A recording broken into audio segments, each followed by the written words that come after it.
on your side. NBC 12 News starts with breaking news. There's a lot of breaking news happening right now, and we start with an officer-involved shooting on Richmond's South Side. Police are actively searching for two suspects following a report of a shooting at the Argyle Terrace Apartments. Officers have their weapons drawn at the complex, which is over near Chippenham Hospital off of Jank Road. Now, I just got back from this crime scene where I talked with a man who says he watched the entire shooting unfold right in front of him just after 4 o'clock this evening. We're waiting for police, though, to confirm the details about what happened before we report any more of that. Take a look at what Chesterfield firefighters had to deal with this afternoon. A fast-moving brush fire kept crews busy for a while over on Nash Road, which is near Woodpecker. Dinwiddie Fire and the Department of Forestry lended a hand to make sure these flames did not spread to nearby homes, though crews did go door to door, warning folks that they might have to evacuate.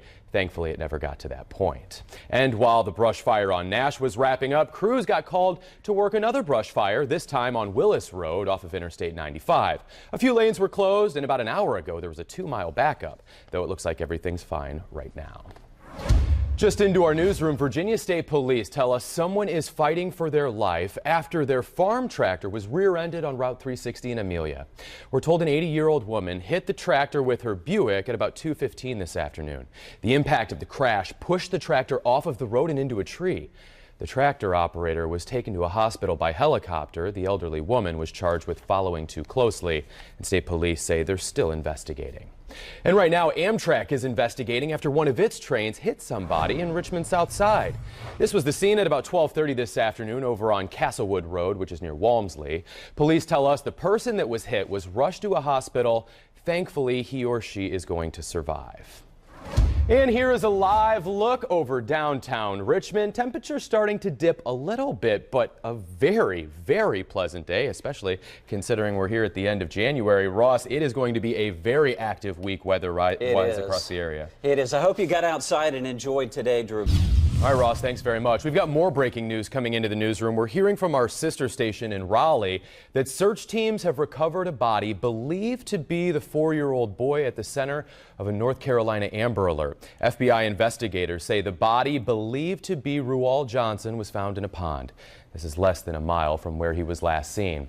Over 4 days, multiple North Carolina local, state, and federal agencies worked together to try to find him. Complete strangers also volunteered their time in this search effort. The body is now being taken to the medical examiner for confirmation of ID. And please continue to share this photo. This is over on the NBC 12 Facebook page right now. This is 16-year-old Opal Lynn Straley. She's missing. Pulaski police say no one has seen her since 3 o'clock this morning. Opal has blonde hair with green streaks in it, gauge earrings, and 2 upper lip piercings. Give police a call immediately if you have any information about her whereabouts.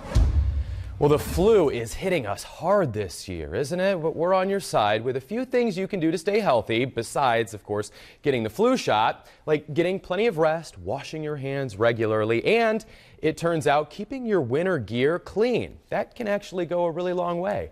Ann Sterling explains in this health alert. Richmond police have a simple request, and they make this time and time again. Do not fire your guns into the air for any reason or to celebrate. The Times-Dispatch is reporting the city's Department of Emergency Communications fielded 181 calls for random gunfire on New Year's night. What makes this so scary is at least 11 bullets hit cars, homes, or other property. And the fear is that we'll have another tragedy like little Brendan Mackey. The 7-year-old was killed by a falling bullet on his way to a 4th of July fireworks show in Chesterfield back in 2013. Years later, an officer still do not know who fired the gun.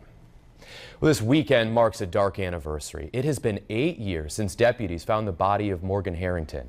The 20-year-old Virginia Tech student was killed after leaving a concert in Charlottesville. Her mother, Jill Harrington, used her daughter's death to start Help Save the Next Girl, a nonprofit that raises awareness to end violence against women.